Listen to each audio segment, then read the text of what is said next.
So I'm standing here with Anders Gronstedt just after his session SU313 at the ASTD International Conference and Exposition.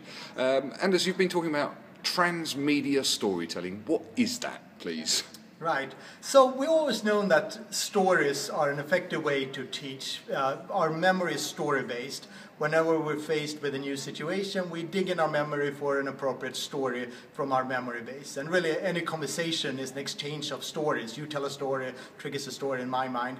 Well, stories in training has always been used more or less as an introduction or a conclusion or a capstone of a topic. But what we've done now is taking stories and weaving larger storylines, story arcs that span not just a session, not even just a week or even a month, but across time. We tell stories using multiple media. We have this virtual explosion now of different screens, of different media, and so we tell stories with our clients in the format of television shows that are aired every other week, 5-minute episodes shot in the style of The Office or a mockumentary style. We supplement those with these animated shorts. We call them scribes, where the characters reappear in shorter, sort of a little more lecture-based shorts that talk about how to do a particular tool, for instance, that was featured in the live-action video.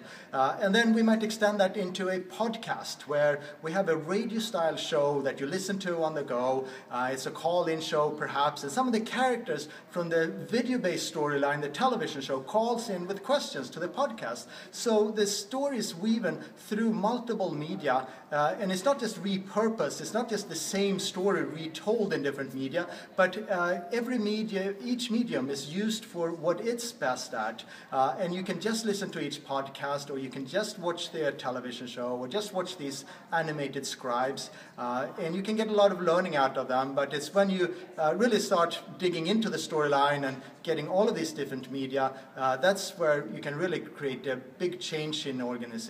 And so you reach a wider audience this way, and you can engage with them much deeper. And this is, of course, a concept that was evolved out of the entertainment industry, if you think of Matrix and Star Wars and other franchises. And we're taking that same transmedia concept, storytelling concept, to the training world.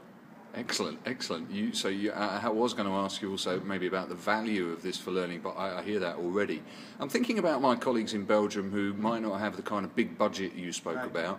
What kind of tips can you imagine for bringing transmedia storytelling into lower budget activities? Right, yeah.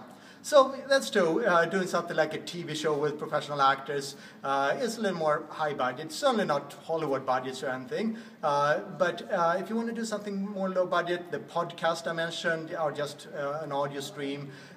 Something else that we've had success with is letting people create their own stories. So use the fact that you have a video recording device in your pocket and you can shoot your own videos. So sometimes we've started a storyline and then ended it in a cliffhanger and had a competition where people get to shoot their own videos and upload it on a YouTube site or something similar internally and vote on the best example, or on a live event, show it on a big screen and have an American Idol style competition of the best stories. So let people create their own stories. Use Twitter, use other free social media for this. So there are various ways to get creative and tell stories on a shoestring budget too. It's brilliant. I don't know if you're aware of me standing behind the camera smiling, but I'm inspired. Thank you very much for your time. I wish you a good rest of the conference. Sure. And if anybody watching needs some help, Anders Gronstedt is the man to call. Thanks so much. Cheers. Thanks, Dan.